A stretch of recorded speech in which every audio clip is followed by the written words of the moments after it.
Park. It says Mesa Verde National Park was created in 1906 to preserve the archaeological heritage of the ancestral Pueblo people. The park includes over 4,500 archaeological sites. Only 600 are cliff dwellings. So we are going to try to venture down to see some of those today. Unfortunately, due to time, we won't have the ability to take a tour at all. But just driving the Mesa Top Loop, you're able to see Square Tower House and also Cliff Palace from a couple of the pullouts. So hopefully you can see two of those, and then we're going to drive up to the Chapman Mesa area. They have a museum there we're going to try to stop into, and then hopefully get a view of the, let's see, Spruce Tree House. That place is currently closed due to some crumbling rock, but it looks like you can still get a view of it from the museum, one of the overlooks there by the museum. So that's the plan today, and we'll show it to you as we get to it.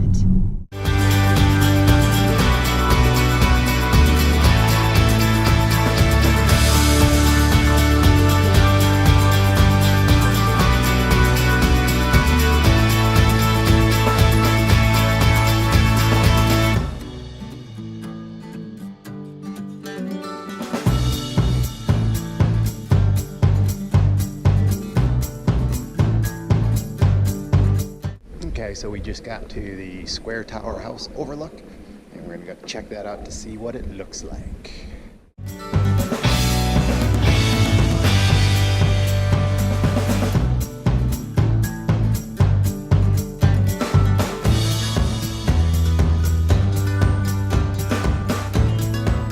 Okay, so that was our first cliff dwelling, the Square Tower House. Square Tower House. It's actually pretty cool. It's amazing how they do that. So we're off to the next one.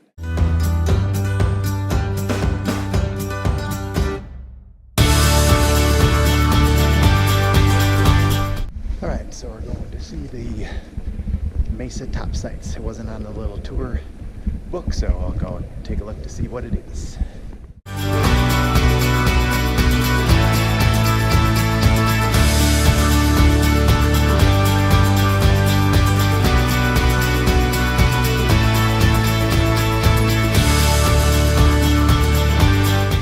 So what do you think of the Mesa Top sites?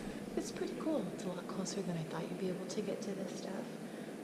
But again, it's just fascinating because it's all just carved out of the dirt, the clay, whatever it is.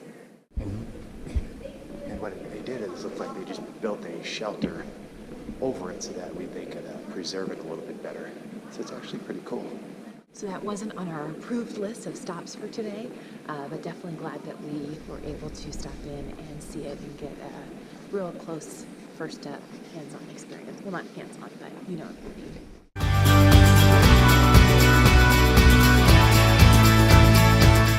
We are walking over to Sun Point Pueblo.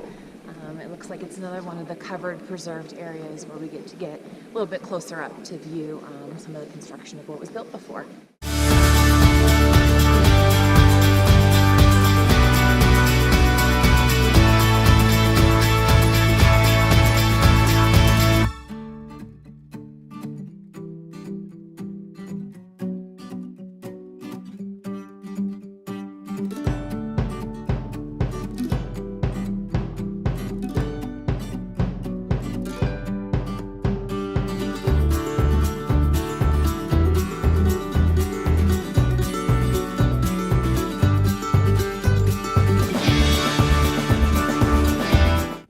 Sun Point view, probably the coolest thing so far, don't you think? Giving kind of that overlook of everything. Yeah, we got to see 4 or 5 different structures. Not quite as close up, but still pretty amazing the construction they could do back then just right inside the cliff.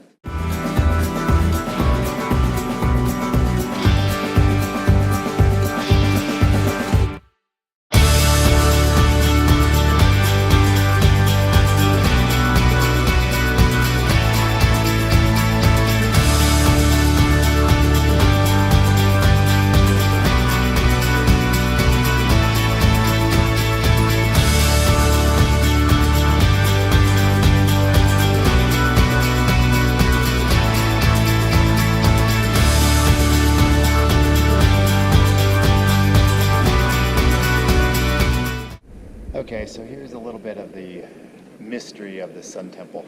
It says it was a never-ending source of speculation for scholars and visitors alike. It was built sometime in the 1200s and was part of the community of cliff dwellers that surrounded it. It has a D-shaped outline, no evidence of roofing at all, few doors or household artifacts, and massive architecture is unlike any other structure in the park. It says one of the few similar D-shaped buildings found in the region. It is the only one not built within a pueblo.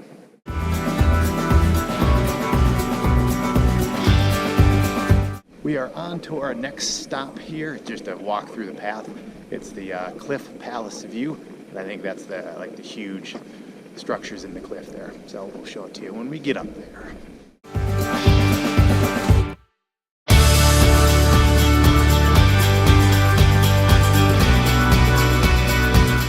So here's a little bit of info on the Cliff Palace here, just from the thing that they have.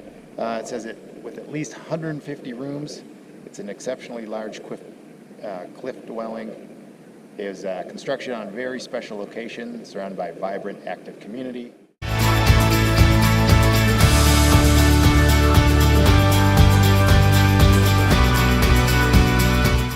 We've made it to the museum. We're gonna go take a look and see what it's like.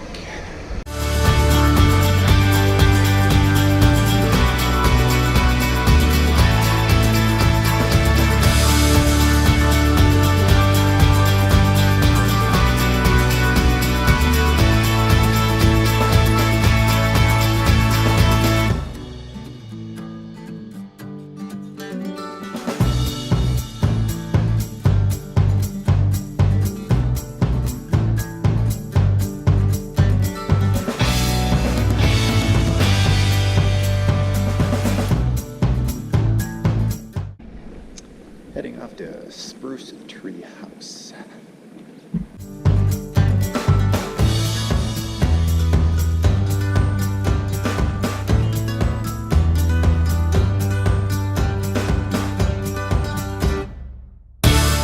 So the Spruce Canyon, or the Spruce Tree House, is closed, so we won't be able to go all the way down there, but we got a decent vantage point of the area here.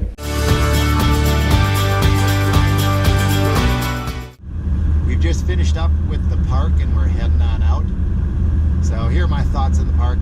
Last night when we did all the overlooks and pullouts, that was pretty cool, but today I thought was a little bit better because the park's known for all the cliff dwellings and everything like that. So we got to get a good view of those and got to see just a wide variety of how they were made and got some close-up looks and stuff like that. What do you think? I would agree. I definitely think you probably need 2 days in this park. You know, we did a half day yesterday and a half today, and there still were 2 other roads that we could have taken that probably would equally be a half day on their own, not even including doing a tour. So might be worth coming back and seeing a few more of the cliff dwellings and actually getting up close to them. But from what we did, it was pretty nice just to be able to see the skills of